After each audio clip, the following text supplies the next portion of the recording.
Greetings and salutations, everybody. Hello. How are you doing today? Howdy, good evening.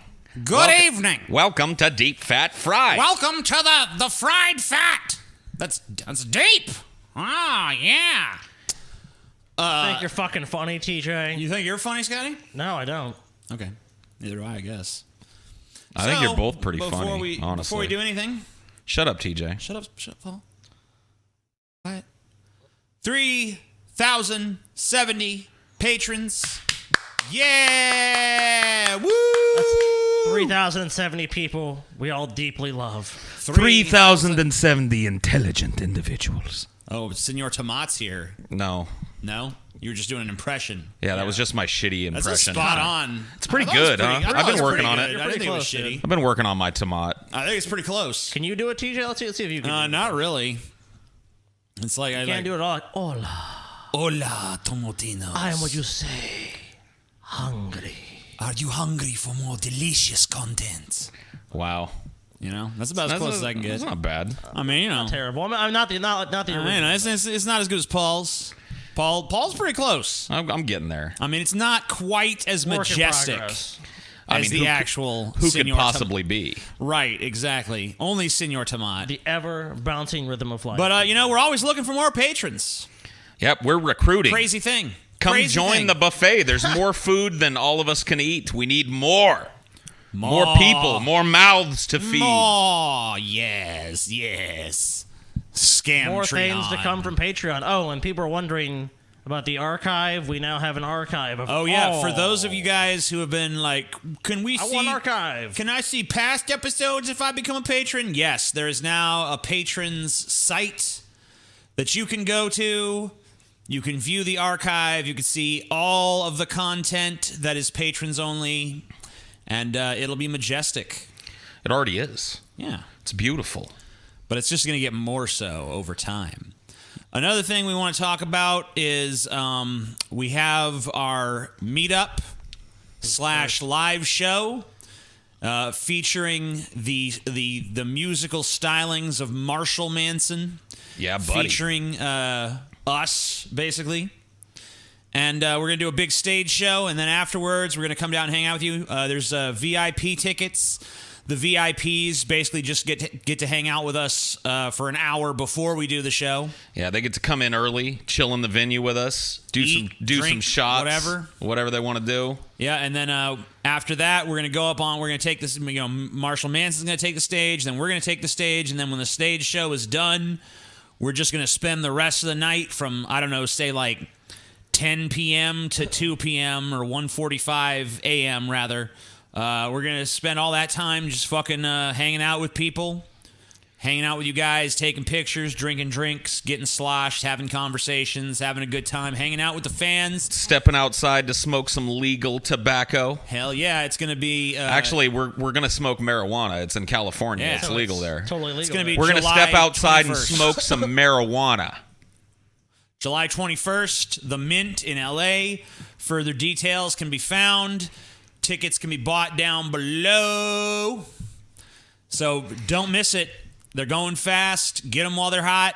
All that bullshit. If you want to know all about it, just look right down here. Look down. Look right down here if you want to know more about the meetup. Right down. Do declare, Paul. The meet up. You get it? You Yeah, get it? meet. The meet up. I get it, Paul. I get it.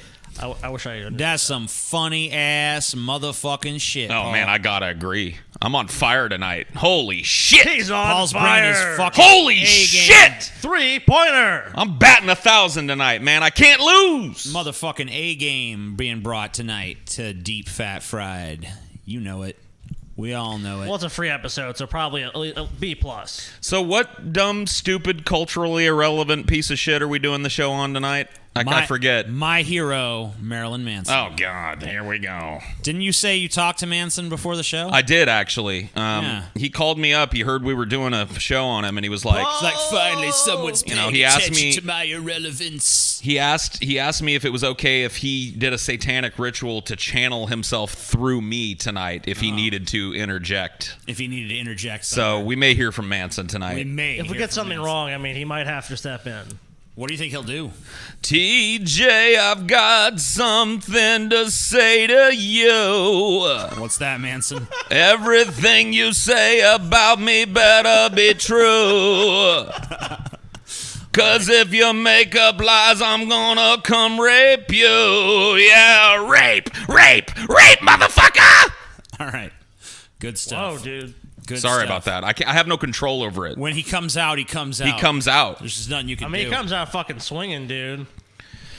Jeez, you've already been threatened with rape. We're not even 5 minutes in. I mean, let's hope he makes good on Manson- that threat, you know? Something tells me that's not actually a threat to TJ. That's a promise of something he's wanted his entire life. Manson, please validate me with your rape. All right, so let's take a look at these two fuckers here. These fuckers. This is Who the fuck are these people? this is Manson's mom and dad getting married. Mommy, Whoa. Manson's mommy, and they're both dead now. Manson's mom is a Betty, dude. Look at her. Yeah, that's Barbara Wire and Hugh Warner. They on January 5th, 1969, birthed Brian Hugh Warner, who would one day grow up to be Marilyn Manson. Controversial shock his, rocker, Marilyn Shock Manson. rocker Marilyn Manson. No, Is his legal name Marilyn Manson now? No, It's actually not. Why not? I don't know. Just isn't. Guess he still goes by Brian in some circles.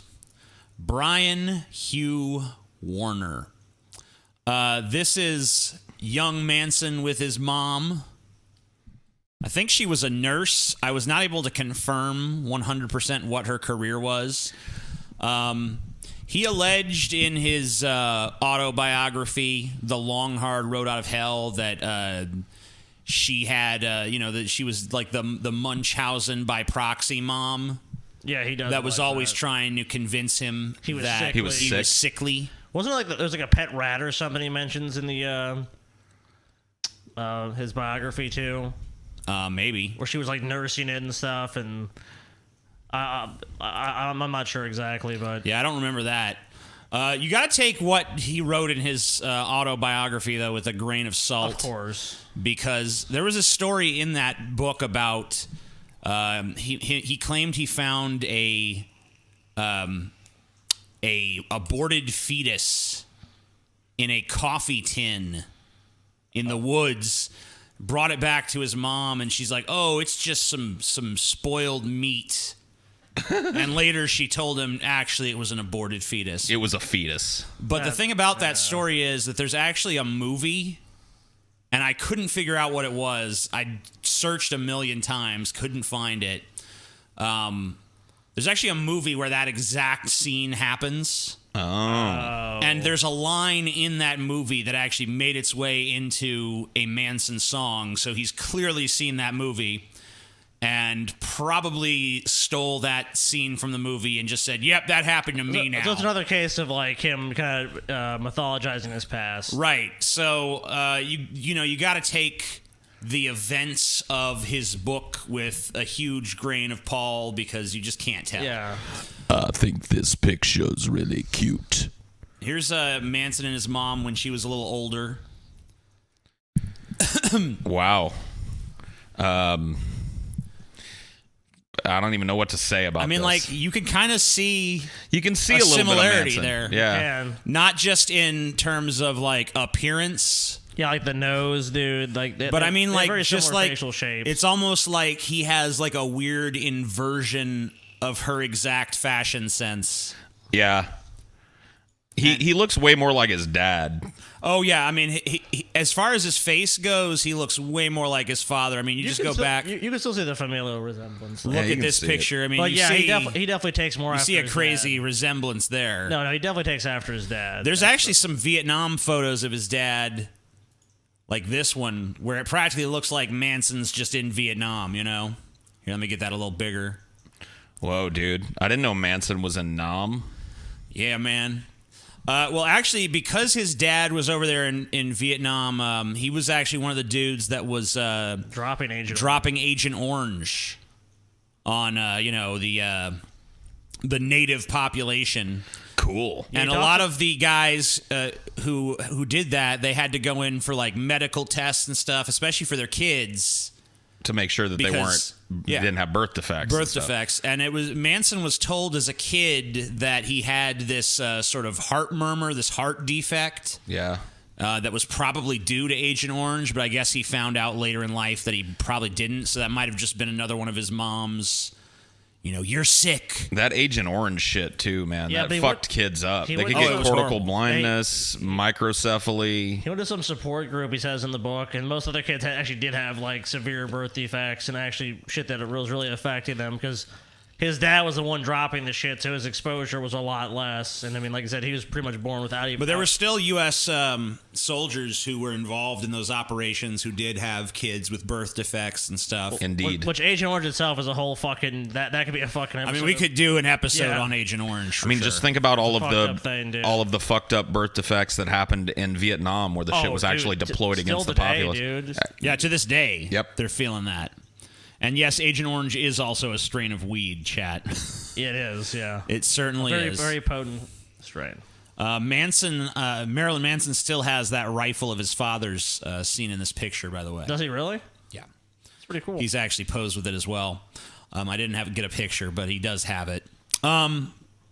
This is Manson and his dad when he was like a little kid here. Whoa. That is a pretty evil-looking bowl cut, I gotta say. Yeah, the bowl cut of evil. Manson, can you channel Manson and tell me what he thinks about this bowl cut in retrospect? I was never allowed to do my own hair. My mom was always cutting it like this. There you go. Crazy stuff. But, yeah, it's kind of weird because you see got a kind of a redhead thing going here. I've actually seen photos of Manson from like the 80s where he looks more blonde. It's like a freckly kid almost. Yeah, he's got he's like a quasi ginger thing. I mean, this is really low quality, so yeah, he definitely has. I mean, it could just be the quality of the photo, the filter they put on it or something. The film stock or something. But he definitely looks like he's got a little ginge going on, little freckles going. He looks like he does. Yeah, I mean, his dad kind of too. So got a touch of the gingivitis, maybe. The gingivitis. There's definitely a red tinge to that brown. Here's Manson and his father later on in life. Wow. That's like looking about 20 or 30 years into the future. Right. Except with white... I know his dad dressed up like Manson once, didn't he? Yeah, he did. I have that photo as well. By the way, this expression you see here is the expression in pretty much every photo of Manson's dad that I could find. He just looks like he just smelled a fart or something. Yeah, he just constantly looks like kind of vaguely distressed. Yeah. But here he is made up. So this is Marilyn Manson in 20 years probably right here. Yeah. Crazy. This is what I'll be going to see in concert. Dude, it's funny. This is like a Father's Day shoot. Manson and his dad were actually really super close. So, I don't know. For a guy who's made so much like music that's probably been used, is like, fuck you, Dad. Actually super close with his own dad. Really more of like mommy issues because his mom, of course, with the Munchausen's by proxy stuff, and then developed dementia very early on in her life. Yeah, early onset dementia. Yeah. Is she still alive? She died in 2014. His dad just died last year. His cat that he fucking loved died, I think, last year or the year before. He's had quite a few deaths in his personal life as of late. But there's probably a few things we could get into about Manson's childhood and shit. Sounds like he's got some interesting stories about it. There are. The first thing that probably needs to be addressed that probably has something to do with how he turned out is the exploration of his grandfather's basement. Oh, yeah. With his cousin, who I believe was named Chad, but I could be mistaken. Here's an excerpt from Manson's book talking about exploring the basement, which is where his grandfather... The name of the book is Long Hard Road Out of Hell, if you guys want to go and buy it or read it. He says, it stank like a public toilet and was just as filthy. The dark concrete floor was littered with empty beer cans, and everything was coated with a film of grease. that probably hadn't been wiped away since my father was a boy.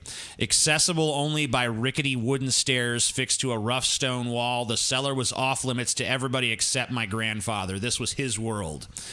And in his grandfather's world, there was sex toys and BDSM equipment. So he had like a dungeon down there. Pornography. He had bestiality porn, BDSM porn, water sports. I mean, he basically had like a porn dungeon. Like all the stuff that didn't really become, not mainstream, but didn't become more well known until the internet came around. This guy had. And he was into it before. Right. And there was a story that was told to Manson about, because his grandfather was a trucker, or at least they thought that's what his job was. And one time he was in a crash, and when they tried to operate on him, they took his shirt off, and they found he was wearing women's undergarments beneath the flannel shirt or whatever he was fucking wearing. Wow. Kanky. It turned out later on that actually his real business was pornography. He had the trucker thing as kind of a cover, but what he was really doing was distributing pornography around this country of ours. So God bless him. An appropriate grandfather for Marilyn Manson, I would say. Definitely. Here he is, right here. This guy in the middle, I'm assuming. Yeah, this is Brian here. This is Manson. I don't know who the fuck these kids are, but this is his sexual, deviant, cross-dressing, BDSM, bestiality, water sports, all that shit, grandpa. And here's his long-suffering Christian wife who used to make these kids kneel down on broomsticks when they misbehaved. Dude, Manson looks like a typical teenager in this one. Yeah, he's just like, fuck this. Oh, God. You're going to visit Grandpa and Grandma. I don't want to. I want to go to Grandpa's fucking sex dungeon and jerk off. We probably want to go for that reason. Yeah, I want to go jerk off. There's this fucking pretty horrifying story in the book. Yeah. Where him and Chad, his cousin, are down in that basement. Like fucking around, looking through shit. And they fucking hear him coming. He got home early. He wasn't supposed to be there. And so they had to go hide. In the basement. Yeah, they had to go hide in the basement so he wouldn't see him. And they saw him go down in there. And he had one of those holes in his neck. Yeah, tracheotomy. Tracheotomy hole. That he would constantly have to like wipe away like the phlegm from the hole. Right. And he was like hacking all the time. So they saw him go down there, open up one of his porno mags and shit. Or maybe he turned on one of his movies. I forget what it was, but they saw him literally down there jerking off and hacking and wheezing as he was doing like and like wiping away phlegm from his tracheotomy hole with this rag. Wow. And then when he was done, he used the same rag to wipe his cum. I would just never fuck if I saw that as a teenager. I'd still be celibate. That's horrifying. The Manson song "Man That You Fear" is kind of a reaction to Manson going back to his cousin Chad's wedding, and his whole family kind of like staring at him like he's this outsider, and he kind of realized, I'm actually more like my grandfather, who I was terrified of, right? than I'm like any of these other people around me. So that was the impetus for that song. That's cool. The other probably childhood event that needs to be discussed is Manson's time at Heritage Christian School.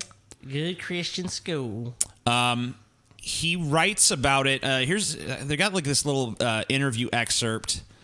Well, I don't think I actually pulled that, but basically it was like one of these schools where they talked about like everyone's gonna have to get the barcode tattoo on their wrist. The mark. The mark of the beast. Rock and roll is spreading Satan. But the reason that kind of was an influential thing for young Manson growing up was because it was a place for him. Not only did he learn about Christianity, or at least that particular iteration of it, which was obviously a big thing, especially in his early catalog, but he also rebelled in a lot of interesting ways.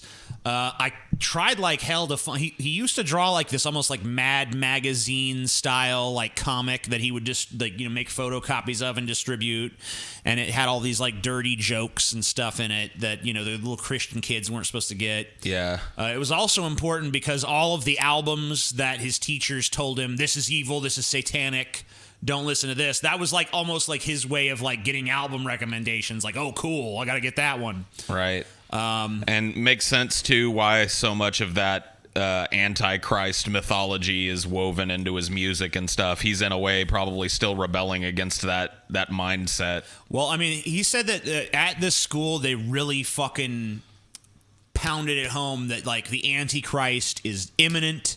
They even tried to spin the Ronald Reagan is the Antichrist thing. Ronald, 6 letters. Wilson, 6 letters. Reagan, 6 letters. This is the Antichrist. Right.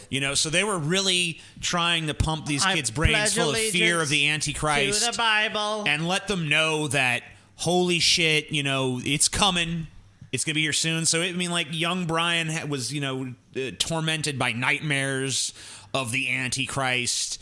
It was just pounded into his skull that this is, going to happen soon. This is imminent. Be afraid. And I think really what it was about was taking that symbol of like, this is the thing that was, I was made to feel afraid of, and then saying, I'm going to take the power associated with that fear and use it for myself. That's an interesting insight, because I would have thought it would be more about rebellion, but it's more about kind of taming his demons from his childhood. Things that he was really, really genuinely afraid of that as he became an adult learned were bullshit, and kind of taking the teeth out of the monster a little bit. Well, remember, he read like a bunch of Nietzsche and stuff, so of course he ended up getting a more nuanced idea about what the Antichrist is. He started to view it more as a state of mind rather than a person and all this. But I mean, it's like, but that's pretty much the only two things from his childhood that I think are vitally important for people to understand. Once he got into college, he went to, I think, Broward County Community College or something like that. I think it's to mention a pivotal moment in his life is that he was born in Ohio, Canton, Ohio. Right. And I think it's when he's a teenager or as a young adult, his family or his dad ends up moving to Florida. Which is basically where he got to start in the music scene. Right. And what happened was he starts going to college for journalism. And while he starts working at the college newspaper as a journalism student, a friend of his that he's going to school with gets a job for a South Florida lifestyle magazine called the 25th Parallel. And Manson also goes to work for the 25th Parallel as a journalist. I actually have here a sample of a fucking article that he wrote. The Vesper Sparrow returns. Is this like a band? Yeah, some band that came to the area. Some 80s band. Look at that hair, man. Yeah, look at this.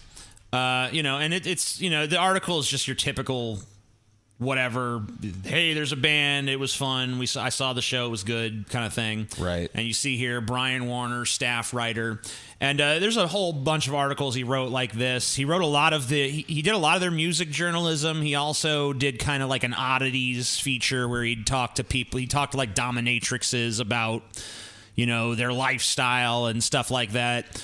So you did kind of see. So he's seeking out the kind of underbelly of things. Yeah, when he can, but mostly they're having him write shit like this. Right. And it's really this kind of stuff here that leads him to be like, okay, yeah, this is dog shit. I mean, I hate this. He basically looks around the music scene and thinks it's all insipid garbage.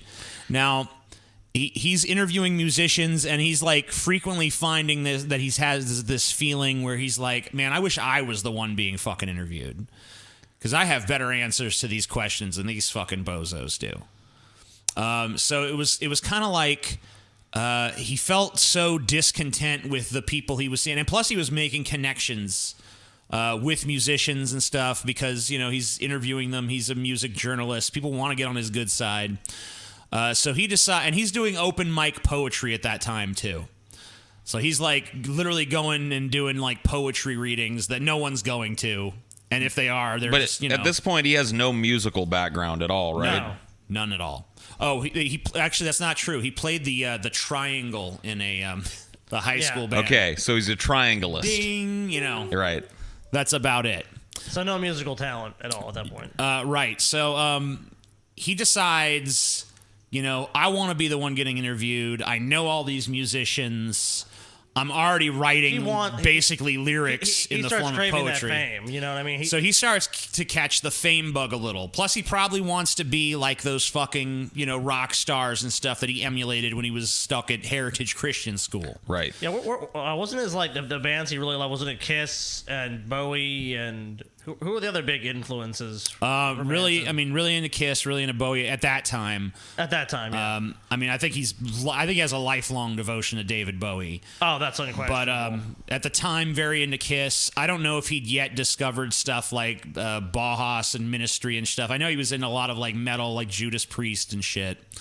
But he's tired of this. I remember one band that he particularly said was just like insipid was the Red Hot Chili Peppers. Like he hates the Chili Peppers. Well, he doesn't anymore because actually I guess he made friends with them and kind of tried to bury the fact that he said they were garbage, but he did at the time, and he said that was actually probably instrumental in him being like, man, fuck these retards. I want to make my own shit. Right. So before he gets a band together. And before they've even written a song, before they've played a show, before anything has happened, he writes an article as Brian Warner about this new band, Marilyn Manson, Right. And, they're crazy, and look at all this crazy stuff they're doing. And it was total bullshit. There was not a song written. There was not a song recorded. There was not a show performed. So he used his position to basically like hype himself up. Yeah. Before anything had happened at all. Like, so the hype came before anything else. And I think he kind of realized he had to draw up some sort of interest. Because like, think about this. You're starting off as a band. No one really knows anything about you. But if you can point to other people in the band like, look, I'm giving us fucking publicity. I'm getting our name out there. That's going to be a strong motivating factor for people to actually want to be in your band and actually perform and actually create some sort of music. The name of the band at the time is Marilyn Manson and the Spooky Kids. Later, obviously, it was just truncated to Marilyn Manson. There's some really interesting promotional flyers that they used to distribute around Fort Lauderdale where they were, based. I've actually looked at some of... Yeah. I've seen some of these. These are really cool. Some of the early Marilyn Manson flyers. Yeah, and the thing about this is that all of this artwork is created by Manson himself. These are all his drawings. There's a very strange style where, like, I don't know exactly what he was doing to achieve this effect, but you notice that, like, there's just all this stuff around. Like, he's not drawing all of this on there. He's like using like cut and paste and photocopying and some weird techniques to give it this like distinct visual style. But I mean, like, this is a time where bands look like fucking this. Right. And big this hair, is, dorky. So this is like, hey, we're this weird thing that exists outside the fucking paradigm that you're seeing right now. Now, not to say that they were the first to use dark imagery or something. There was bands like, Bauhaus and Sisters of Mercy and shit like that. But definitely a much darker take. But also a lot of sort of comedic stuff in this. You see there's like Scooby-Doo with a pentagram holding up the fucking devil horns and shit. Weird caricatures of the band, all these drug and violence influences. Definitely a Wonka bar. Definitely a Willy Wonka theme. Willy Wonka was a big thing for him. If you look you at see, the he's video, wearing the Cat in the Hat's cat. What's that video? The Cat in the Hat's hat. Was it Dope Hat or something? Yeah. Yeah, where they're basically on the boat, in the chocolate factory. So I mean, that was an early influence for sure. Yeah, a lot of the stuff that Manson was doing around this time was basically taking childhood icons and giving them sort of a dark twist. Right. So, I mean, there's like an inherent sort of comedy to that. an absurdity that kind of around the time of Antichrist Superstar really just kind of went away forever. You know, it's funny. The first time you and I ever talked, you did an interview of me for a live stream you were doing. Right. And we talked about that. We didn't talk about Manson, but we talked about how we both enjoy taking things that we remember from our childhoods and making them dark, finding the darker implications in that. So, I don't know. It's just kind of an interesting thing. Yeah, I have a few more here.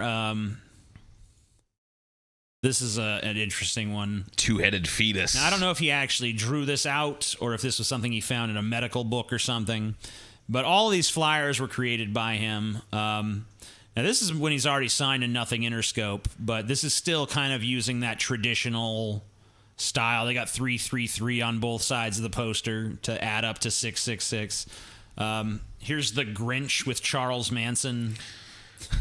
Cool. I don't know what the hell the point of that is, but, he likes that juxtaposition of, like, the innocent and the dark, or the corrupt, or however you want to phrase it. I mean, even the name kind of implies that. Here's what the band looked like around this time.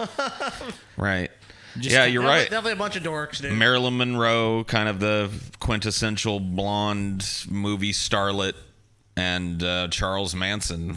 At this time, all the band members actually had names that were amalgams of serial killers and starlets. There was like, Gidget Gein, Twiggy Ramirez. I forget some of the other ones, but all of them had those kind of names. I think the first show that Manson ever did, and I don't believe there's any pictures of it, but he said he actually had a picture of Marilyn Monroe on there with like blood coming out of her eyes or something. Like he was taking it a little bit more literally back then. But like his whole thing was like he looked at the era where he grew up, or actually the era just before he grew up. He was looking at the 60s more than anything, and just kind of looking at these two icons that he sort of grew up with, or grew up with the memory of. These two very different blueprints of celebrity. Yeah, two sides of the celebrity coin. He's obsessed with the concept of celebrity. Right. Like when he talks about Jesus, he talks about Jesus as this is the first celebrity. But, it's Marilyn Monroe, who obviously she had her dark side, but she kind of represents that glamour and the beauty and the glitz. And then Charles Manson, we did a fucking whole show on him. Yep. You should know by now. So he likes these dichotomies a lot. It's very integral to like how he approaches what he's fucking doing and shit. 1993, he signed to Nothing Interscope, now a defunct record label. It was the vanity label of Trent Reznor. Of Nine Inch Nails.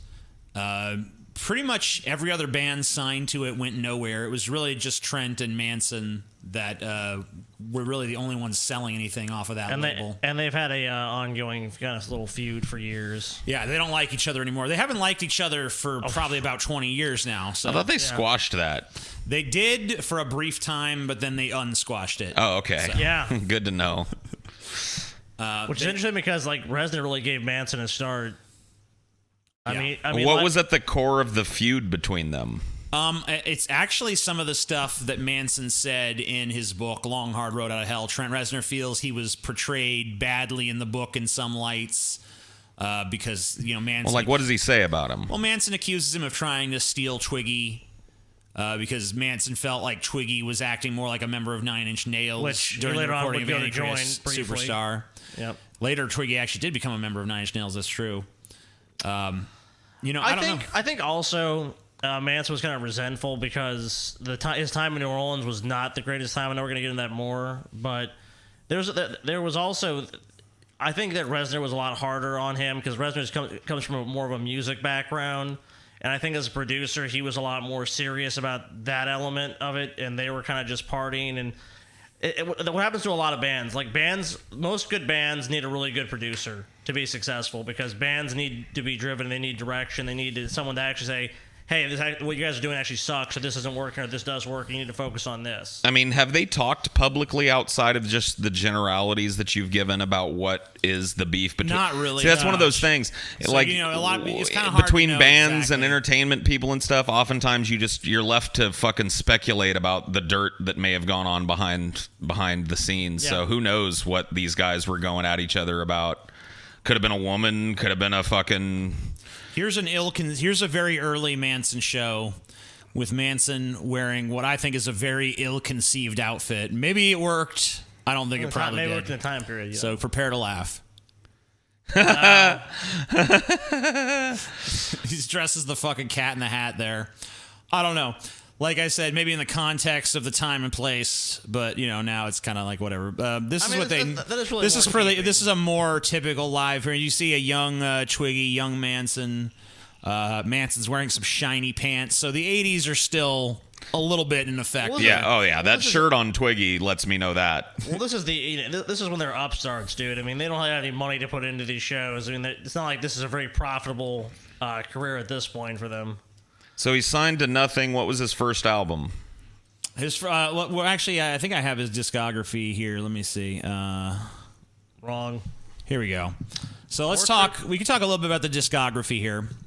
The first album came out July 19th, 1994. Portrait of an American Family. Produced by Trent Reznor. Covers just kind of some claymation bullshit. I guess not claymation because they're not moving, but Clay figurines or whatever the fuck. With a sort of a Manson-esque character on the couch next to his fat wife and his deranged-looking fucking retard kids. And this album is kind of about Manson's childhood in a way, but it's really it's about the American family unit. I mean, there's a reason American Family's in the title.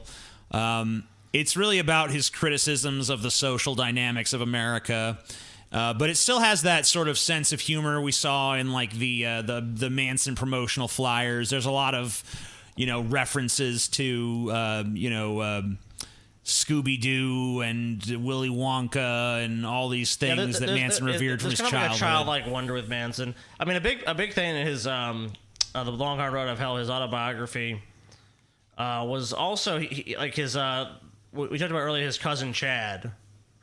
Was how his cousin Chad basically got a girl pregnant and he was gonna get married, and Manson basically was kind of just disgusted with that notion. He's like, he just feels that's way too much of conforming to what people around you want. He really just wants to turn the social dynamic on its head. He's like, no, let's look at this way. Let's do things this way.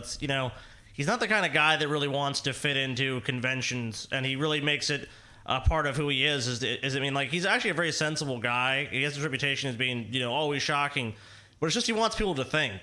And I think that's really what this is, the statement he's making here. Yeah, he's trying to turn these values and these things that people see every day and don't really think about. He's trying to make them see them in a new light. And that's kind of what he was doing on this album.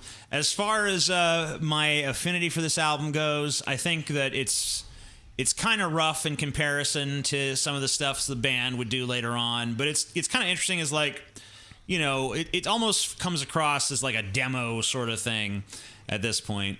But Lunchbox is on that album, right? Lunchbox, yes, yeah. it is. Okay, that's a great one to see live because he'll play like a 9 or 10 minute version of that where he kind of divides the crowd against each other, and there's a lot of solos. This side sing the fucking chorus, now this side sing the chorus, and so on. Cool. Now in between this and Antichrist Superstar, there was the song that made Manson that really got him out. The release of Sweet Dreams on Smells Like Children. The terrible Smells Like Children EP. Because Sweet Dreams was everywhere. That was like, I mean, I remember like we went to this even was like a sporting store like when I was a kid, like when that came out, and it was even playing there. It was all over the radio. People were just talking about this is a weird version of this song. I mean, I really think that it was the video that made that stand out. And probably had a big role in popularizing Manson because MTV was huge at this point. Oh, yeah. And I remember the first time I saw the Sweet Dreams video, I was just like, what the fuck am I even looking at?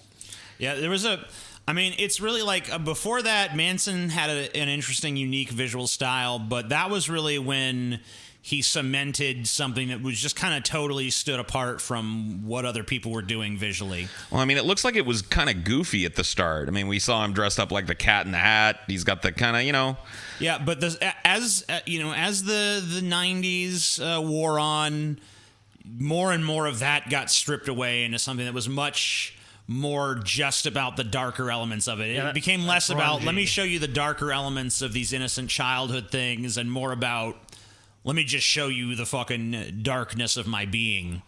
Antichrist Superstar.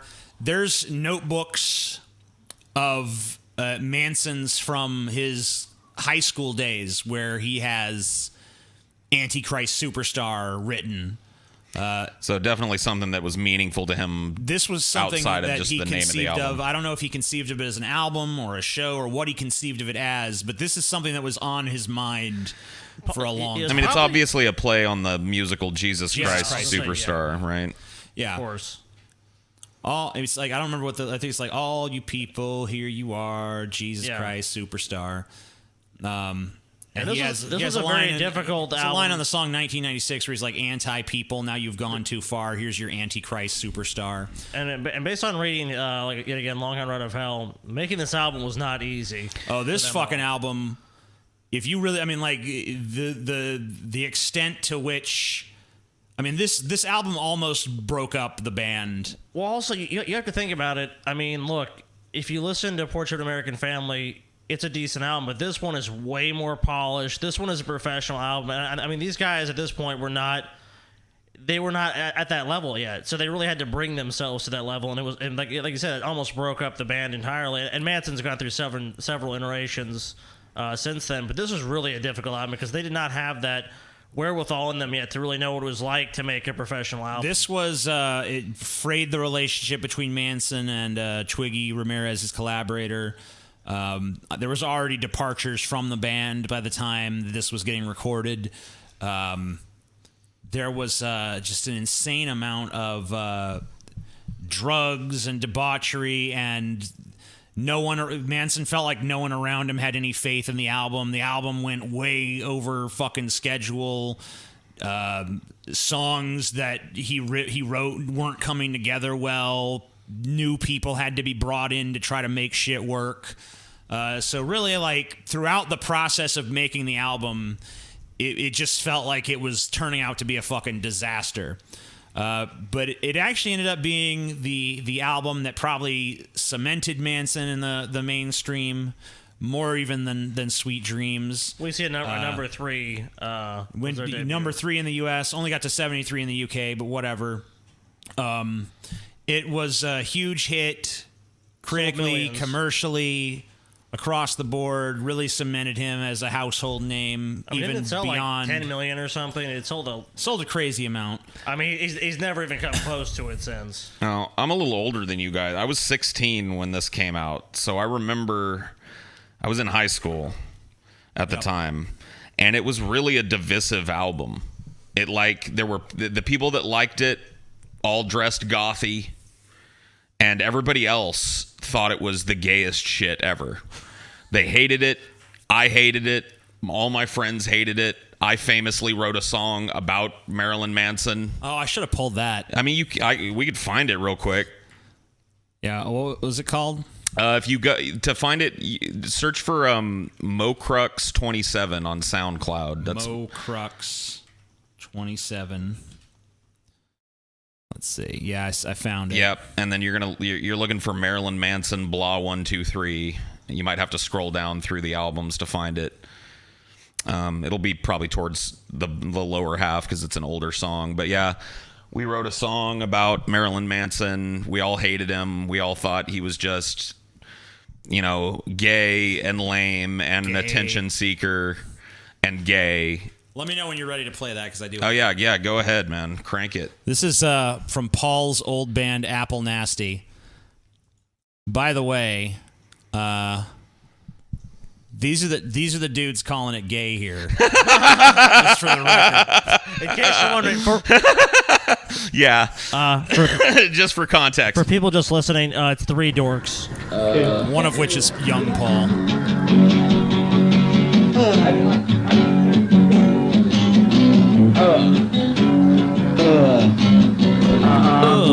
Marilyn Manson. Blah, blah. Gotta get on all the rap remote. Gotta get on all the rap remote. Marilyn Manson, blow 1, 2, 3. Blow 1, 2, 3. Manson, blow 1, 2, 3. I said blah, Blah, blah, Blah. blah, 1, 2, 3. 3. We think we're vampires, But we're not. Yep. Blah, blah, blah. We're just a bunch of faggots that wear a lot of makeup. My This just reeks of Paul of teenager, dude. Yeah. You know what I mean? That's like, Oh, we're yeah. edgy. Oh, Manson's a fucking faggot. Yep. I think I'm You know what? gonna You guys shit on definitely the had a good time audience making this, I can tell again. that. Think I'm gonna Oh, yeah. shit on the audience again. I mean, you can hear the recording quality. I think it's mastered. Did Trent Reznor produce this as well? He did. Yeah, he paid us to write this song because he hated Manson so much. What year did it? Was this like 98 or something?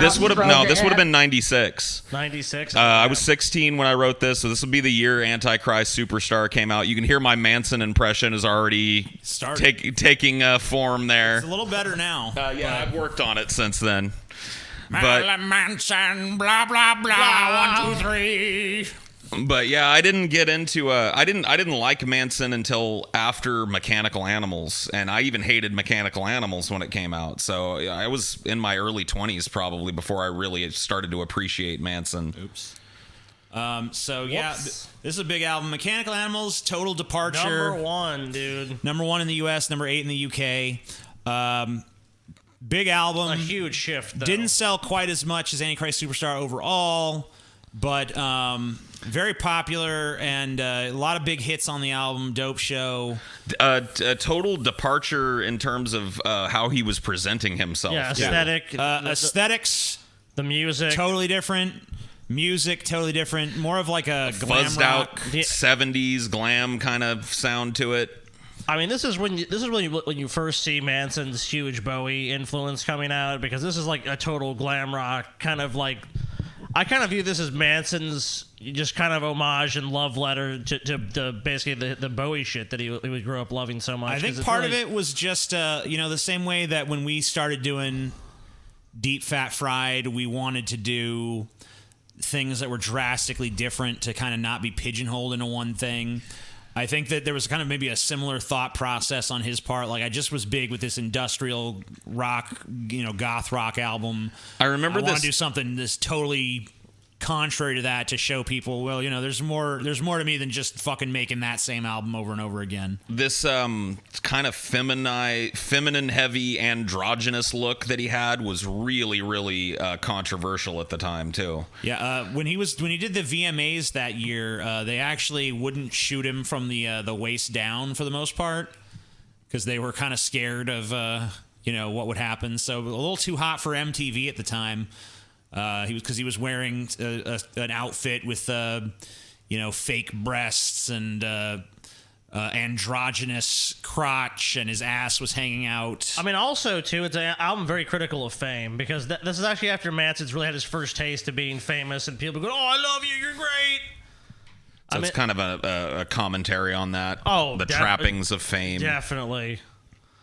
I mean, you got that line in Dope Show where it's like they love you when you're on all the covers, when you're not, and they love another. But it's basically like the fickleness of his audience and stuff like that. Yeah. And just how he had enough. A lot of these rock stars, they think when they're on top, it's like, yeah, I'm gonna be on top forever. He kind of knew, like, this is all fleeting. This is not gonna be forever. So there was kind of an awareness there, I think. Pretty good album. The next album, probably my favorite in Manson's catalog, Hollywood. This is done after Columbine happened. You do see a little bit of a sales decline.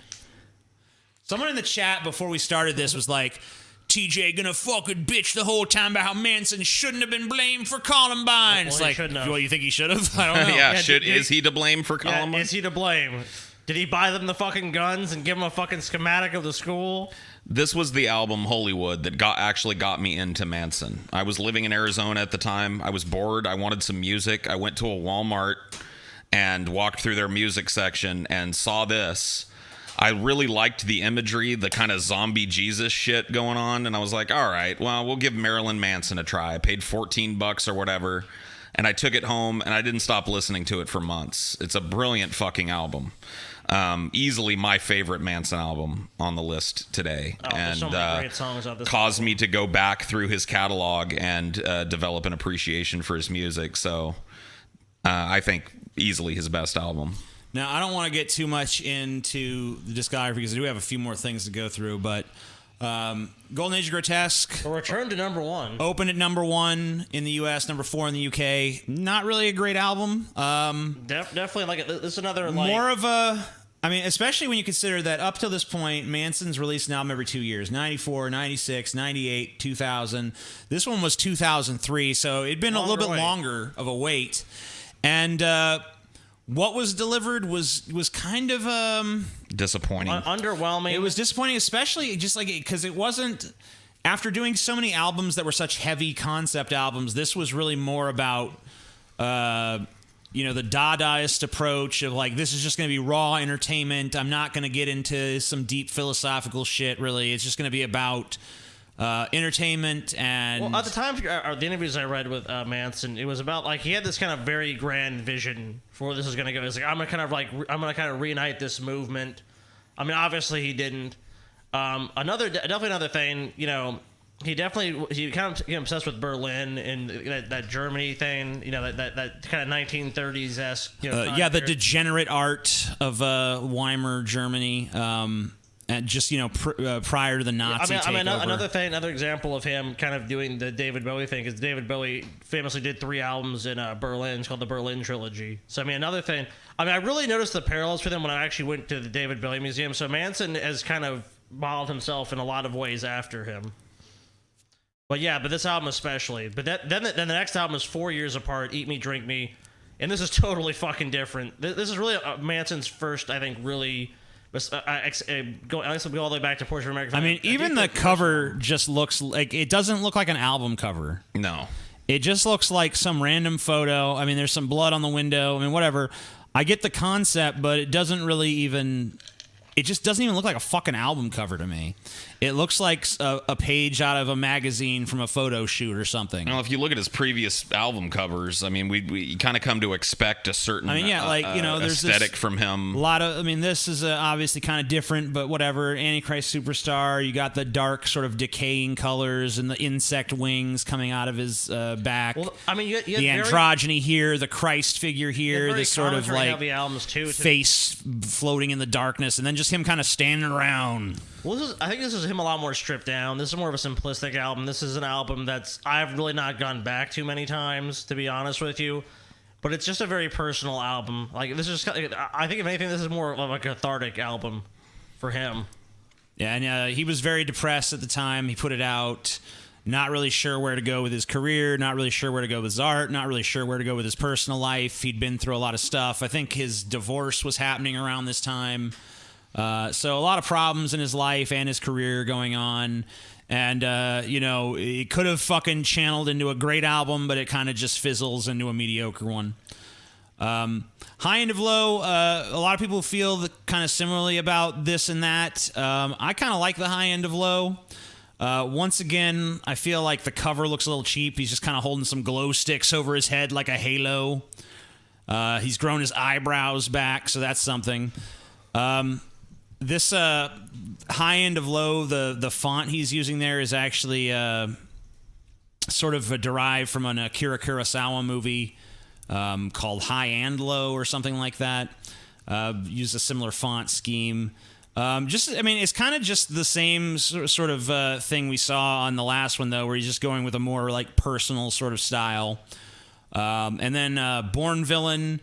Kind of trying to return to form, kind of trying to reconnect with the Manson of the past that did the Antichrist Superstar and stuff. The production values on it are kind of raw, so I don't know that it works. It doesn't really feel like old Manson. These last 2 albums, Manson connected with Tyler Bates, who is a big Hollywood sort of a music producer for a lot of films. He does a lot of scoring work. And definitely. him and Manson sat down initially just intending to maybe write a song or two together for fun. It ended up turning into these 2 albums, which I think, to me, in my opinion, both of these represent sort of a return to form for Manson after a few years, that's what I was maybe a talking about. decade or so of really kind of floundering. Manson really needs someone to push him, and this collaboration has bared a lot of fruit for him in his career because, I mean, these albums are way better than the previous 2 you were talking about. The replay value on them is great, like the Mephistopheles of Los Angeles. That's a great song. Yeah. I mean, even the covers, I mean, the simplistic Pale Emperor cover is cool. It's just a cool pose. You know, it evokes like, the Antichrist imagery again, but in a different way, a more decadent kind of dude. I mean, in the Heaven Upside Down, the videos, man, that's really more of a return to form for Manson. There's him and Johnny Yeah, Depp. because for a while the music videos were no good. They have there's some great videos off his latest album. I mean, Manson really. I mean, yeah, he had definitely had a lull. But so basically, from like he's returned to form. 2003 to 2012, so basically for a decade or so, I don't really think these albums are bad. I just don't think that they stand on the same level as these 2 and these 4, especially these 3 in particular.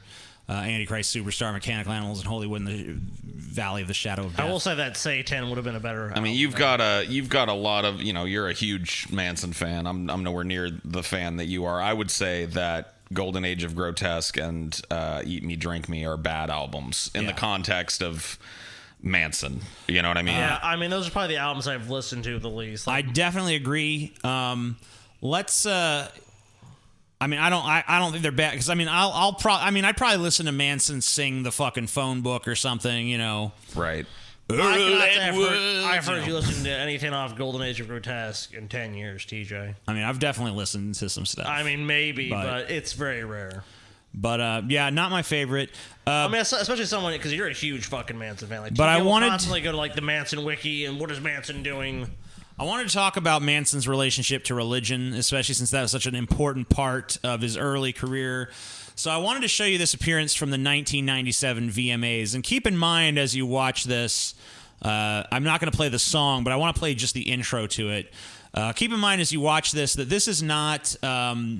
this is before, the Richard Dawkinses and the Christopher Hitchenses and all these people coming out and making it okay to say things against God.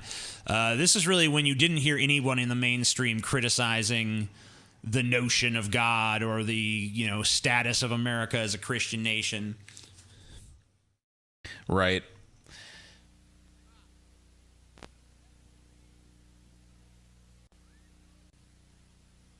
It's a long period of it just...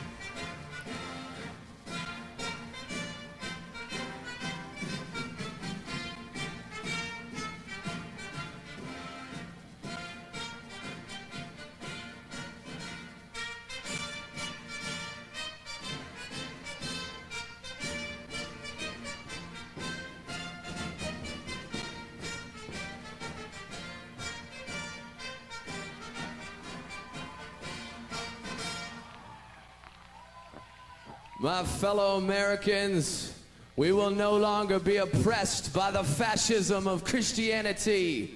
And we will no longer be oppressed by the fascism of beauty. Because I see you all sitting out there trying your hardest not to be ugly, trying your hardest not to fit in, trying your hardest to earn your way into heaven.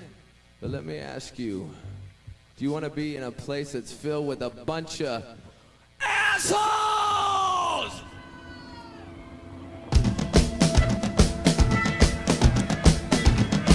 And I have to stop it there, unfortunately. But, I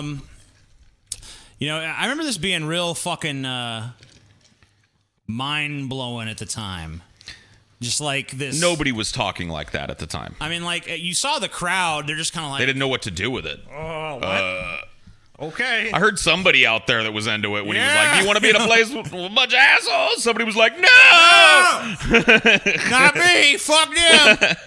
But yeah, most of the crowd was just like, are we allowed to be into this? I just kind of wonder if maybe, I can't, it's kind of one of those things where you can't really prove when there was a genesis of a moment in the zeitgeist or anything. But I kind of wonder if that moment maybe opened the door a little bit for the Dawkinses and the Hitchenses and all these people to kind of. I think so much as opening a door, but I think it's because I think that the way they're talking about it, is, especially Richard Dawkins and Christopher Hitchens, we're talking about it in way different ways. But I think it really was more of like an artistic thing to challenge kind of like the status quo. You have a bunch of people, and I think he's really playing to that audience too. The song choice especially. He's doing the VMAs, and he's like it's kind of a big fuck you to everyone there. It really is. I mean, there was And kind America. of a wave of this anti-Christian sentiment. I mean, maybe not anti-Christian, but anti-religious sentiment in the 90s. Yeah. And music played a huge role in that. I mean, there was not just Manson, there was a but good Tool song. Tool, about that. Nirvana. I mean, all of these bands were creating these kind of postmodernist songs, these sounds and these ideas around challenging the moral status quo and going against the grain of society. That was a big part of the 90s. Counterculture was huge in the 90s. This idea that people wanted to be different. I definitely think that like music in general kicked open the door to philosophical talking. He brought it onto that VMA stage, out of the fucking underground into the mainstream. And like this, I mean, it doesn't seem controversial to people today. They just can't. I mean, it's hard to understand what that statement was in the context of the time that it happened in if you weren't there. I did want to talk a little bit more about Manson's religious views. He did actually a interview a few years back, probably like a decade ago now, with Belief Net, which is like a site for different people of different religious beliefs to talk about religious theology. Have you ever heard of a preacher called Ernest Angley? Yes. Mm-hmm. Well, when Manson was I'm going to read a direct quote from him. When I turned around about 14, I developed a friendship with this guy whose mom was a secretary to Ernest Angley, the faith healer, who's very popular in the Midwest. He had a television show, and he was sort of like Liberace mixed with Jerry Falwell. Very glitzy, very high-tech. He had a gold cathedral, one of the most decadent places I'd seen until recently when I went to the Vatican. That outdid it. But whenever I spent the weekend with my friend, I would have to go to these Friday night services that began at midnight. And the interviewer says that sounds wild. He says, it was odd because you were starting to fall asleep. It's the perfect time to brainwash people. People were tossing money on the stage and speaking in tongues. It was very terrifying, like a horror show. It may have been what inspired me to become a rock musician. And remember, we were actually talking about that when we were doing our Pentecostal episode, our snake handling episode, about how it kind of had the same vibe as a rock concert and stuff in a lot of ways. Yeah. One of the things that that to go back to that episode real quickly, that Marjo documentary, that kid preacher that ended up growing up and kind of exposing it. Yeah, exposing the hustle. One of the things that he talks about in that documentary is how he stole one of his moves that he does on stage from Mick Jagger. He does the Mick Jagger strut, puts his hands on his waist and if you think that God is going to, like he said he learned a lot from rock stars, watching how they move on stage and would steal that and move that way in front of Christians and evoke kind of the same response. Yeah, so it's weird how those two things are sort of oddly connected, even though they're viewed as being at odds. Well, it's all entertainment, right? Yeah. Yeah, right. And it's all meant to be a catharsis and make the crowd lose their inhibitions. I mean, if you want to put a qualitative difference between the two, it's all in somebody's head. But really, going to a rock concert or going to one of these Christian revival meetings, you're jumping around, you're having this release of emotional energy. Oh, yeah. Pretty basically the same. Well, you have to get a crowd involved, and you have to connect to them. Like we said, when we talked about in the episode, a rock concert's the same way. Like, bands come out in a certain way.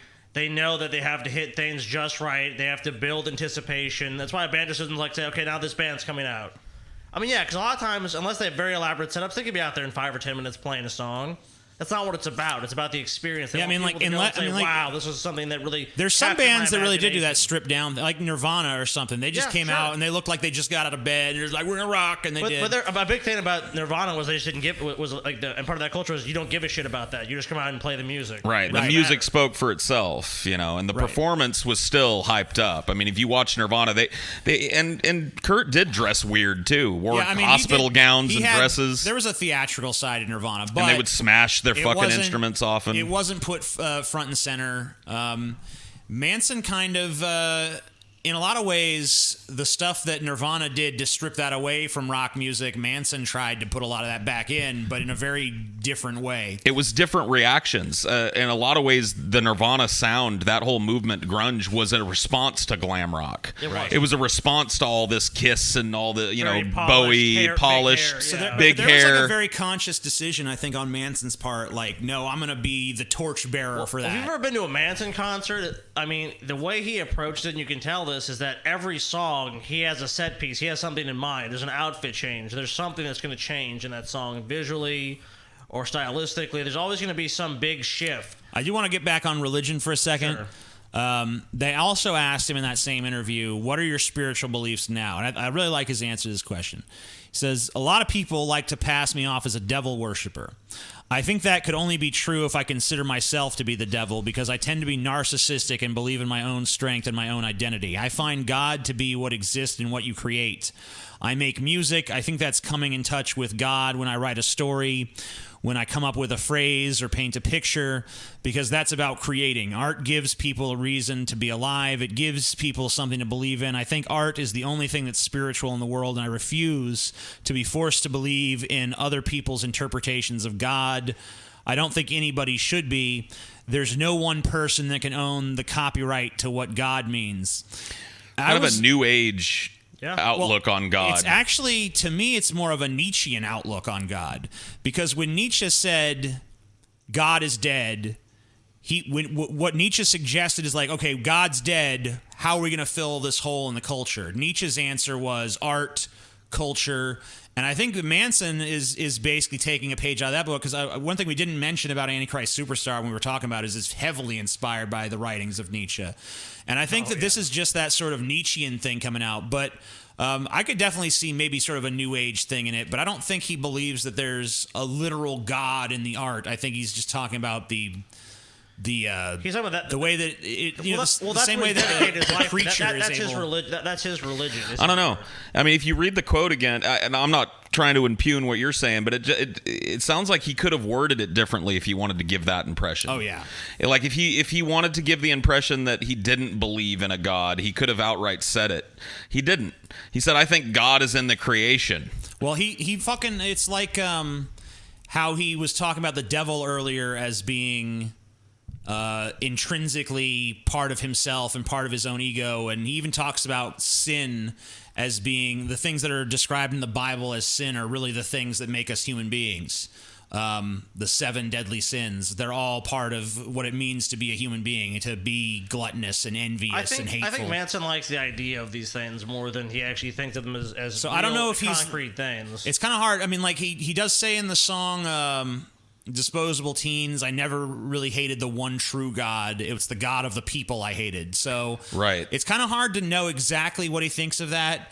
And whether it's more new agey or more sort of like stark Nietzschean philosophy kind of just depends on whether his God is purely a symbolic thing about connecting to those emotions or whatever, but he's not super clear on that. I mean, and those two never things has aren't been. necessarily mutually exclusive either. Nietzschean thought led to a lot of New Age thought. I mean, this challenging of traditional religious belief and this idea of filling that cultural hole with art and creative things. That's a pretty fundamentally traceable New Age tenet. So God is in the TV. So I wanted to kind of just take a brief look real quick at Manson's art and Manson's women. Cool. So this is a portrait he did of Edgar Allan Poe. I think is pretty neat looking. Yeah, it's really good. Yeah, you could definitely appreciate this. I mean, he's He's got like kind of a photorealism thing, but also not, because there's all these strange colors kind of floating around. It kind of just was reminiscent of like someone just taking like one of those, photographs they had, in the turn of the 19th century, and just it almost looks like that, kind of like you said, the photorealism. Like it's almost like they took a picture and they just had it kind of just degraded. You know what I mean? Yeah, the eyes are really detailed. Some really interesting focal point. A lot of his piece. stuff is less focused on realism. This is, of course, Eric Harris and Dylan Klebold as two fingers of a peace sign. This is entitled Crop Failure. You can take of that what you want. Yeah. Obviously, they were weighing pretty heavily on his mind for a while there. This is Trice Magistus or something along those lines. Other people have painted an image similar to this before. This is just his take on this symbol. I think this is actually I forget what this is painted on, but I think it was like a medical, like autopsy cloth or something like that. Cool. This is not one of his better known paintings, but I kind of like it. I think this is kind of another sort of response to Columbine thing. This is kind of about the culpability of the media. The head is just a camera. The hands are just guns. Yep. He's just kind of talking about how they thrive off of, violence.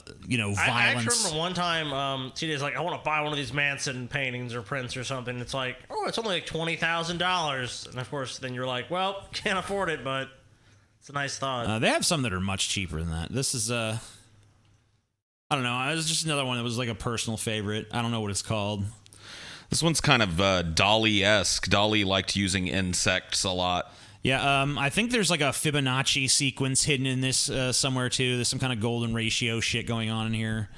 I don't know much about it myself. Here's some old lady just kind of looking at a line of his paintings. So you get an idea of like the size of them and shit. Cool. And here's there's a whole gallery here. So he's pretty prolific as an artist.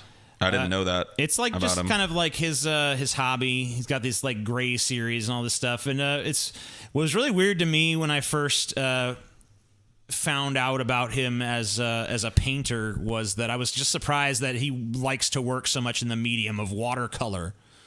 Because I just assumed he would, want something with like a more restrictive, darkened palette. But instead, his works are very colorful. But, obviously his claim to fame is not as a painter.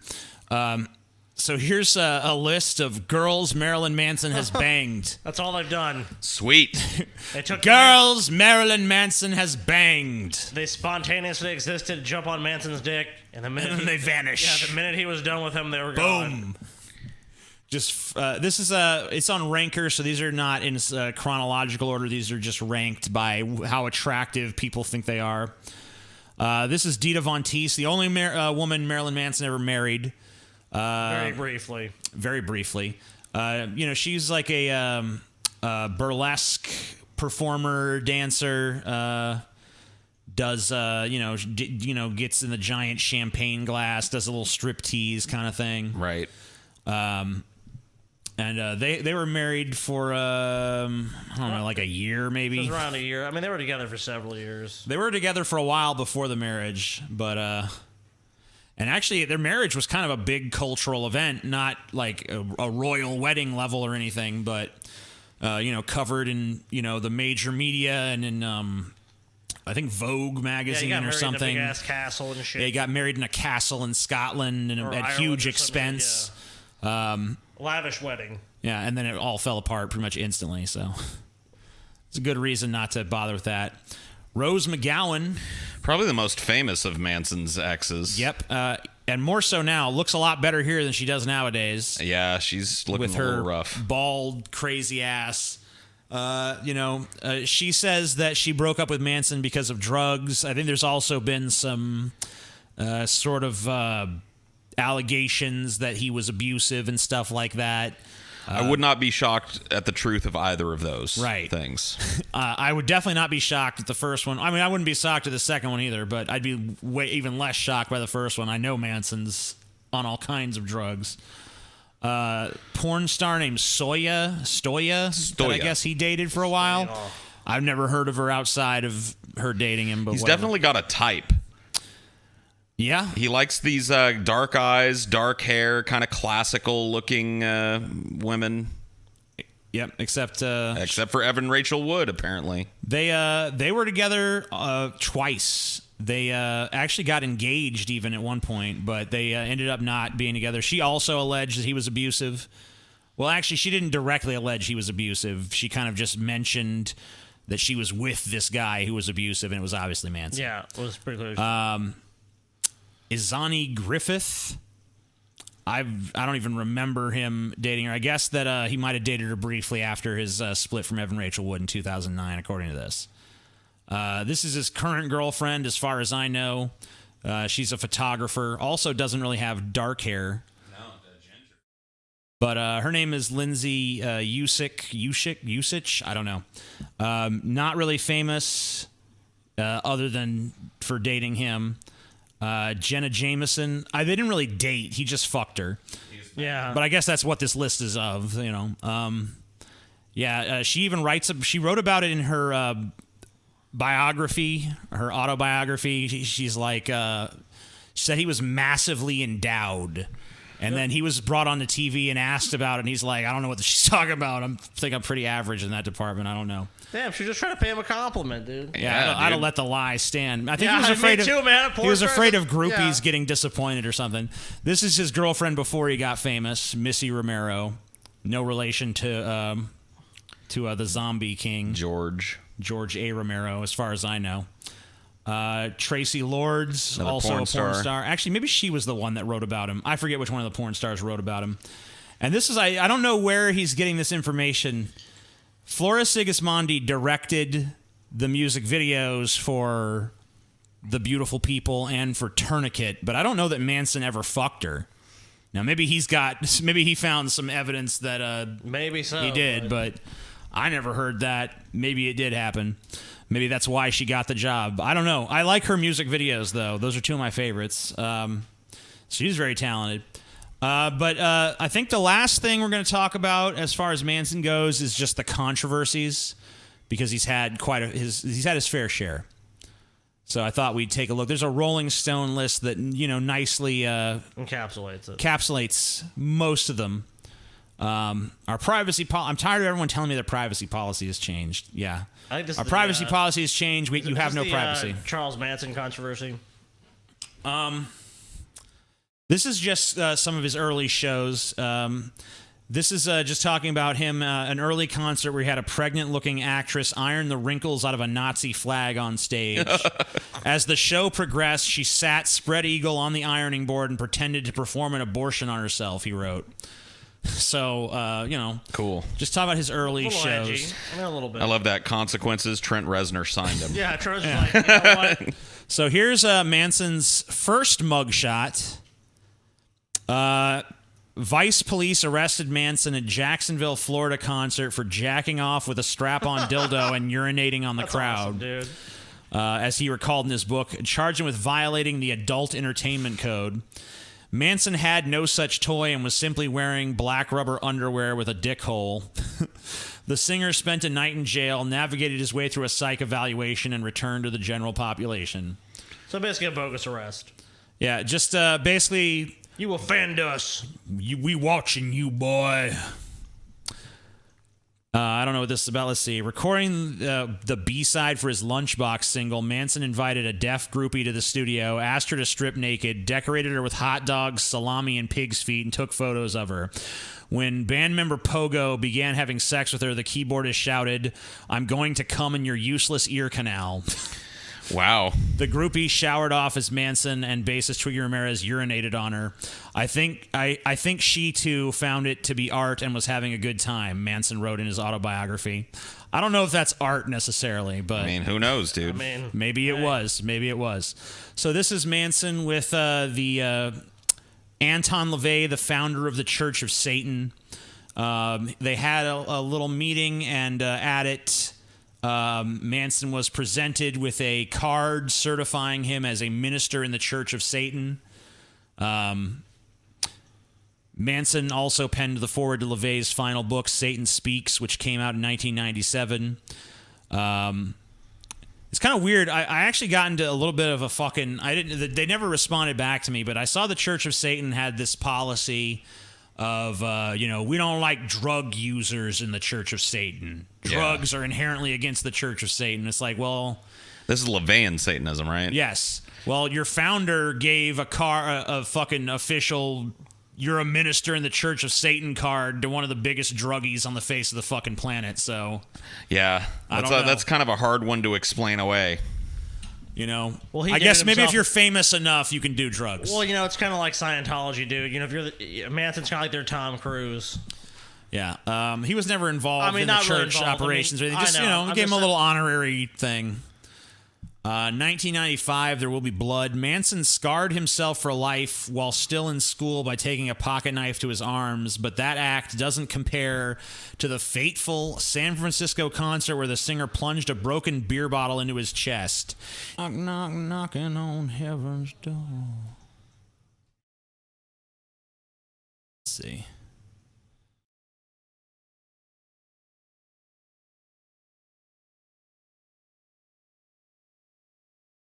Maybe they got banned. Maybe they got banned. What's the last thing you fuckers remember? Who knows? I'll just get to the ones. This is probably, I don't know which ones you guys saw and didn't see of these controversies. I think this one is pretty interesting. I don't know if we already went over it or not. Spin editor Craig Marks met Manson backstage at a show. Basically, it was over... Spin said they were going to put him on the cover, but they decided not to. So Manson allegedly had his bodyguards pin this guy Craig Marks up against a wall and told him, "I can kill you, I can kill your family, I can kill everyone you know." And and then they sued each other. They sued each other. The guy tried to sue Manson for $24 million. Manson countersued for defamation. This mugshot here is from Manson gyrating his cock and balls on a bald security guard's head. The security guard claimed he suffered tremendous mental trauma. Yeah, whatever. Even though there's pictures of him smiling while it's happening, and even though anybody could easily duck a pair of balls on their head if they really needed to. Dude, I would get an outline of Manson's balls traced on my head and get it tattooed up there. Manson's balls were here. Ball sack here. Just some dude that want to get paid, of course. I mean, honestly, dude, I don't want to have a dude's balls rubbed on my head, but if I went to a Manson concert and I was up front and he did it, I don't think I would be emotionally traumatized by it to the tune of millions of dollars. This is we just kind of talked about how fat Manson's getting by 2009. He's not. I think he's lost a little weight from here, but he's a little tubby here. he's wearing a leather muumuu now. Yeah, this is not good. He's in the leather muumuu era. If you're in a leather muumuu, it might be time to slim down. Dude, and during this time period too, he gave some really poor concerts where he was just out of breath, totally out of shape. I mean, if you saw Manson in the 90s or the videos from the shows were crazy. Yeah, this 2000. And by this time was he was sucking wind. He could not keep up. I don't know what else we got into. There was this is Manson after Paris Jackson tried to kill herself because she wasn't allowed to go to a Manson concert. He wrote that he hoped she felt better and dedicated Disposable Teens to her that night. And there was a bunch of other stuff. Blah, blah, blah, etc. Bunch of controversies. I don't know what you guys saw and what you didn't. I think they saw at least up until the cutting thing. Okay, so that's good. So that's what I heard on Scotty's phone there. So here's another example of Manson fucking with journalists. He has for someone who went to school for journalism and almost pursued that as a career himself, he seems to have a lot of antagonism. Maybe that's why. Maybe because he worked as one and knows how shitty they all are. Marilyn Manson pulled a fake gun on a journalist in his latest interview. Obviously not his latest now. The iconic musician who's currently touring was recently interviewed by The Guardian's Alexis Petridis, and as well as having a good chin wag, which I don't know what that word does. You know what that means? A chin wag. That's just a talk. Okay. Marilyn pulled a fake gun on the poor guy. Petridis opened the interview, weirdly enough, revealing the room is dark and cold per Manson's request before casually recalling the moment he met the singer. I have not been warned about Manson. I'm sorry. I have not been warned that Manson will be hiding behind his hotel room door while he will jump out, clad in full slap, pointing a gun at the back of my head, he writes. Not, it transpires, a real gun, but a realistic enough replica for me to greet him with a startled bark of "What the fuck do you think you're doing?" rather than the more traditional hello. Adding to the absurdity further, Petrius reveals that Manson then laughed, shook his hand, and asked if he'd like a beer. The answer to that is yes. Yeah, of course. Fuck yeah, dude. Of course it's yes at that point. You just had a fucking fake gun pulled on you. You didn't know it was fake, though. Here's yet another example of Manson threatening the press on a fucking MySpace blog of all places. This is back when people, I guess, still had MySpace. What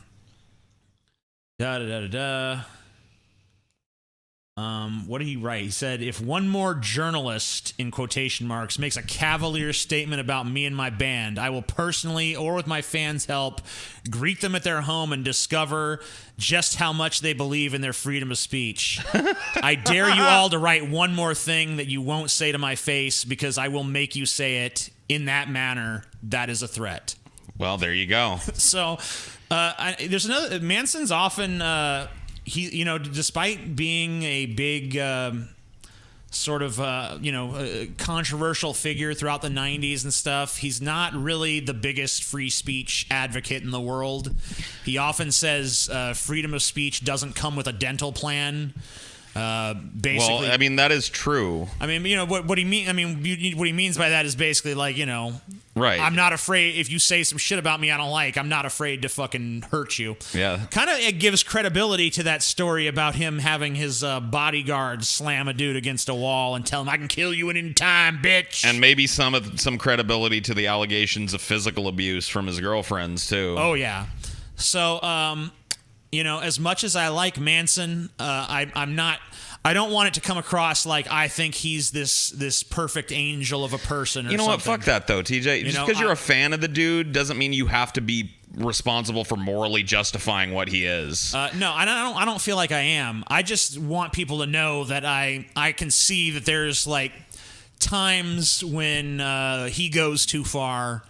And I think that he's probably a little bit too quick to resort to violence, or at least in terms of his rhetoric, he is. I don't know how willing he is in real life. It depends on what stories are true and which ones aren't. I do know that even Tyler Bates, his collaborator that he's produced 2 very fertile albums with, has stories of having a knife pulled on him by Manson after a show where I think he did something that upset Manson. He got a knife pulled on him. Cool. And he still returned to do another album with him. But, so I don't know if he's necessarily the most stable person in terms of clearly that. not. It sounds like he's definitely not. Yeah. I don't know though, dude. I don't want him to hurt anybody, and I don't like anybody that I don't like that he has hurt anybody, if indeed he has. But I kind of like that Manson's out there fucking around with people. Yeah, I mean, you really don't want him to be someone who plays by the rules. I mean, I don't anyway. I mean, would he really be a fucking rock star if he was just some normal paint by the numbers dude? I believe in good morals. When you someone going in to interview Manson kind of has to expect that Manson might just give you a fucking normal, like, hey, I'm gonna talk to you for 20 minutes and that's it, or he might just be like wacky Manson that, like I said, jumps out with a gun or a knife or whatever, like, boom, you're dead. What? Gotcha. Let's have an interview. Want a beer? We should also talk about. We haven't really talked about this much, but Manson's copious fucking drug use. Like the man. He loves absinthe. I think he's quit absinthe though. Yeah, but I think he did quit it recently. But he drank absinthe. Like, he said hardcore. He quit absinthe. He's like, absinthe's bad for you. Now I just drink vodka. Drink vodka, smokes a ton of grass. His drug of choice has been cocaine though. For the longest cocaine time. has definitely been Manson's mistress for quite a while. I remember reading an interview once where he said, "I'm the kind of guy that carries a lot of carries straws on him, but doesn't drink a lot of milkshakes." If you know what I'm saying. Got it. Say no more. He actually didn't really smoke weed until fairly recently. He even joked that he went through the gateway drug on the wrong end of the gateway. Yeah. Because he instead of going from weed to harder drugs, he kind of went from harder drugs to weed. And I think it actually, I don't know. I mean, I don't know the guy personally, obviously, but I think from what I've seen, it maybe has mellowed him out a little bit. I mean, it tends to. I mean, weed can be very therapeutic in that for high-strung people. So, which he definitely strikes me as a bit on the high-strung side. You guys want to read a list of his lawsuits? Sure. Yeah, we should. Here's all the lawsuits. This is the lawsuit section of the fucking, wow. Wikipedia. September 1996, former bassist Gidget Gein negotiated a settlement with Manson where he would receive $17,500, 20% of any royalties paid for recordings, and for any songs he had a hand in writing, and his share of any other royalties or fees the group earned while he was a member, and he could market himself as a former member of Marilyn Manson. The settlement was not honored, however. So he never got paid? Former guitarist and founding member Scott Pugh, who was very important to early Manson. We didn't really get into him here, but Daisy Berkowitz. Yeah, he was pretty important. He filed a $15 million lawsuit in Fort Lauderdale court against the singer, the band, and the band's attorney in January 1998 after his departure from the group in the spring of 1996. Berkowitz claimed thousands of dollars in royalties, publishing rights, and performance fees, and filed an attorney malpractice suit against Kodaco, alleging that Kodaco represented Warner's interests more than the band's and gave Warner disproportionate control. By October of that year, the suit had been settled out of court for an undisclosed amount. One does have to wonder because, look where the band has gone and look who's in control of it.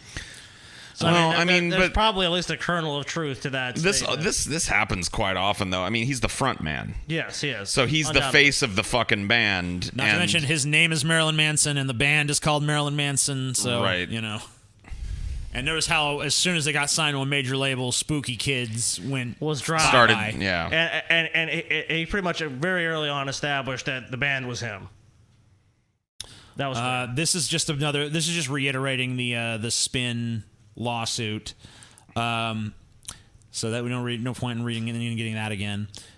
In a civil battery suit, David Diaz, a security officer from a concert in Minneapolis. Oh, this is Minnesota. the balls. Yeah, this is not the same guy though. This is a different bald security guard who had the balls dropped. This is because one guy made it a criminal matter. This is the guy that made it a civil matter for $75,000. This guy just wanted to get paid. He didn't give a fuck about anything else. The federal court jury found in Manson's favor. Ooh. In a civil suit presented by that was the criminal one. Right. In a civil suit presented by Oakland County, Michigan, Manson was charged with sexual misconduct. I'm sorry. Against another security officer. Yeah. Yep. So he pleaded fourth. That was the one where he pleaded out, and then the other guy tried to sue him and didn't get shit. So none of that amounted to anything. On April 3rd, 2002, Maria St. John filed a lawsuit in Los Angeles Superior Court accusing Manson of providing her adult daughter, Jennifer Syme, with cocaine and instructing her to drive while under the influence. After attending a party at Manson's house, Syme was given a lift home. Yeah. So he instructed her. Manson claimed she was taken home by a designated driver. After she got home, she got behind the wheel of her own vehicle and was killed when she crashed into 3 parked cars. Manson is reported to have said there was no alcohol or other drugs at the party. That's a lie. Yeah, that's a total lie. St. John's lawyer disputed this claim. I think they did say not Manson. Manson's lawyer reported there's no other drugs. I know a little bit about this incident. This is actually Jennifer Syme was actually Keanu Reeves's girlfriend or ex-girlfriend. She did get a designated driver back from the party.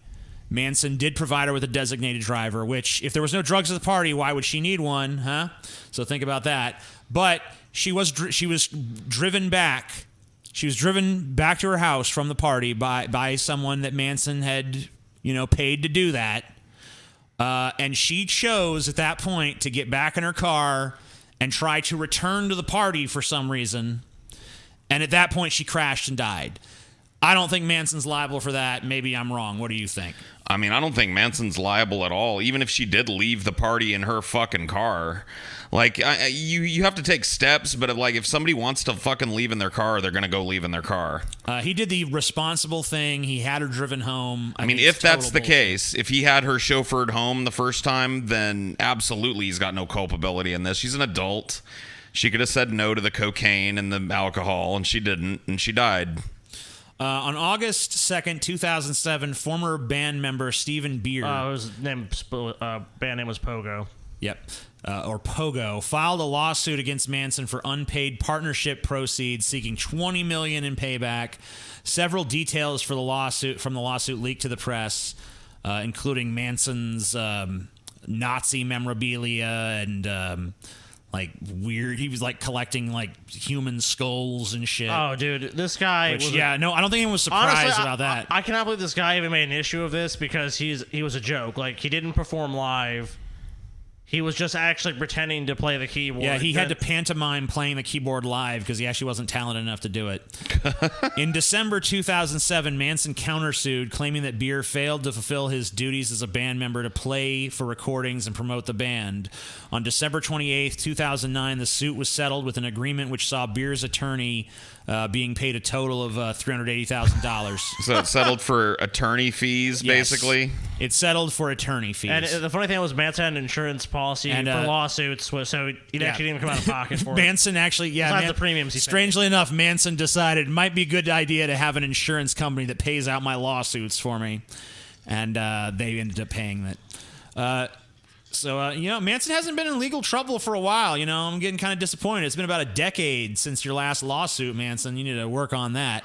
He's starting to have old man problems now. He's falling down on stage and shit. Shit, my back! Manson, my back really hurts today. Damn it. Is he 50 now, or how old is he? Born in 1969, so I don't know. He's almost 50 next year. Coming close.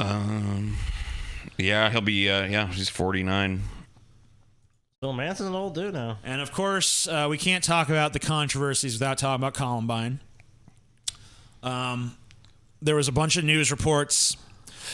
I don't think we need to get into this necessarily. It's just a bunch of Wikipedia shit. They listened to Marilyn Manson and the initial reports when Columbine happened were that it was actually, they said it was a bunch of students. It was 6 or 7 kids dressed like goths, wearing Marilyn Manson makeup, who stormed into the school and shot a bunch of people. Right. That was the fucking early reporting. A bunch of fucking news anchors, especially on the conservative side of the aisle, like Bill O'Reilly, came out and, started saying, oh, well, it must have been Marilyn Manson's music that caused this to happen and blah, blah, blah. You should, by the way, if anyone wants a recommended follow-up after watching this video, go watch Marilyn Manson get interviewed by Bill O'Reilly. It's one of the best things that Bill O'Reilly ever participated in. But it turned out that all that was just bullshit. First of all, Eric Harris and Dylan Klebold were like Paul and his friends. They thought Marilyn Manson was a fucking faggot. They listened to KMFDM and Rammstein and shit. So because America had never heard of those bands, they just picked it on something. They pinned it on someone that, that's similar. Yeah, something else dark and spooky. Shock rocker Marilyn Manson responsible for Columbine? ?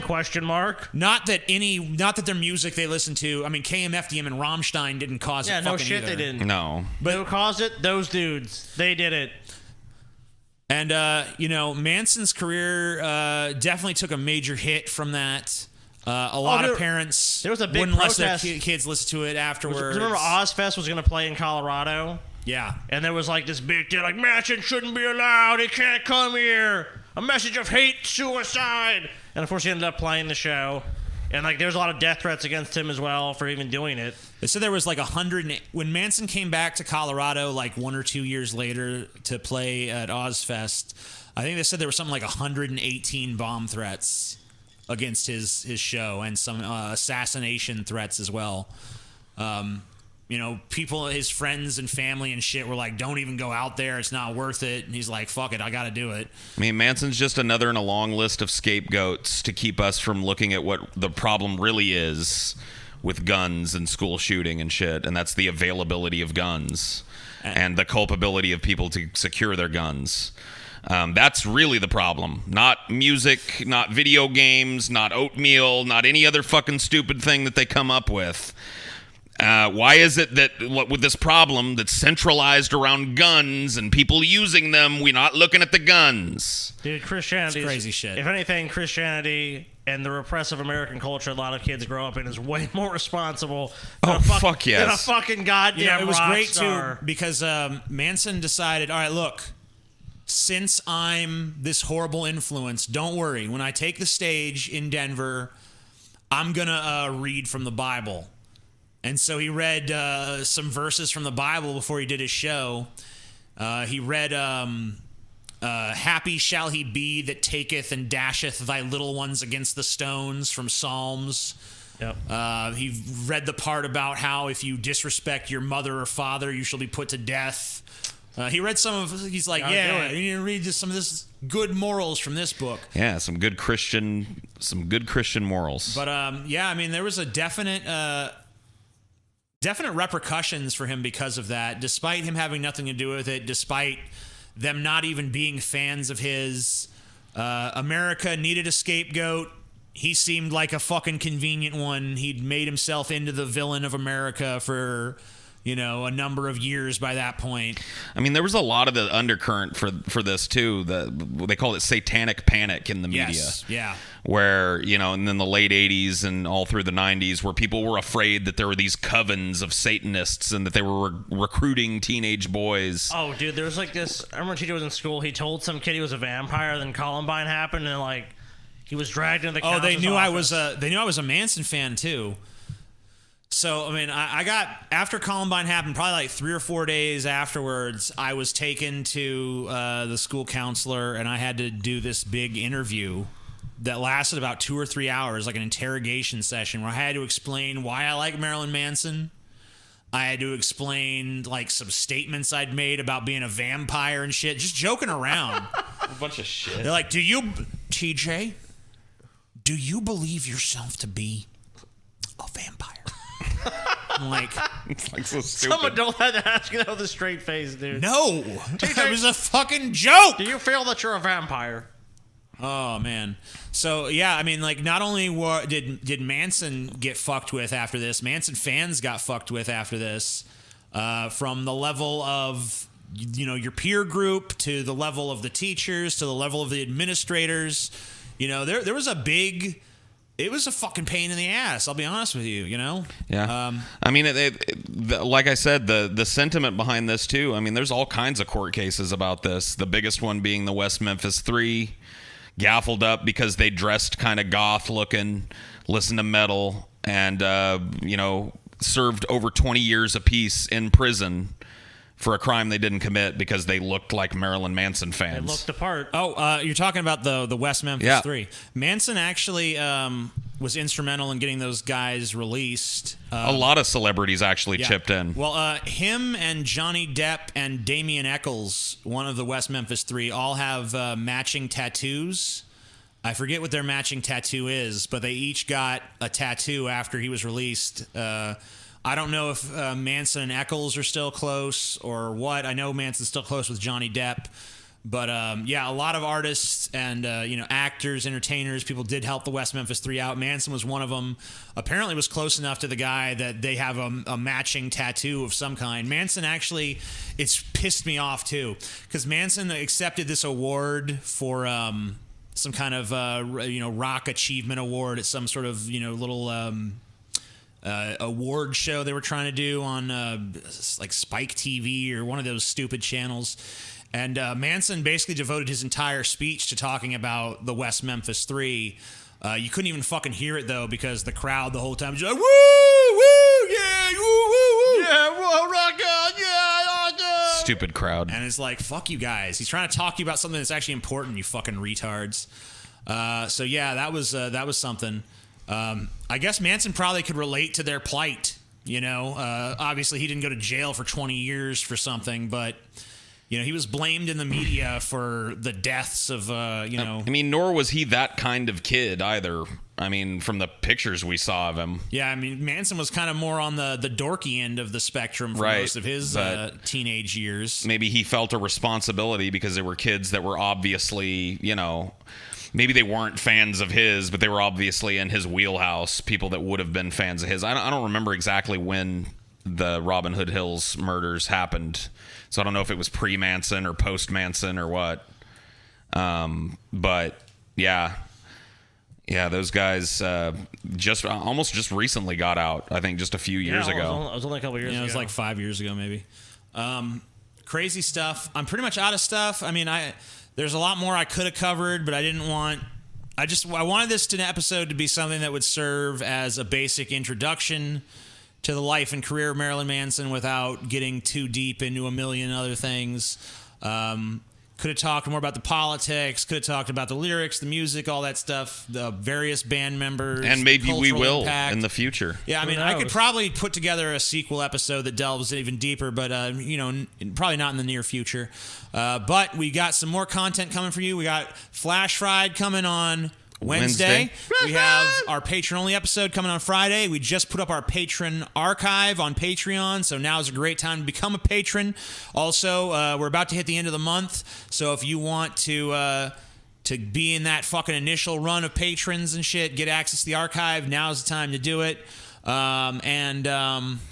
Get your tickets to the show. Yeah, we got our live show and meetup coming on July 21st, the Mint in Los Angeles. It's going to be great. If you don't feel like going just for us, remember there's lots of other shit to do in LA. Make a little trip out of it in the summer. And we will see you guys again Wednesday, and we will see the patrons Friday. And announcements about when the 24-hour show will happen will be coming next month. And rock on, motherfuckers. Rock on, dude. Oh, does the channeled Manson have anything to say? Do you feel like you were represented fairly? TJ was fair. He's got long flowing blonde hair. I'm gonna put my dick in his derriere. Thank you, Manson. Thank you.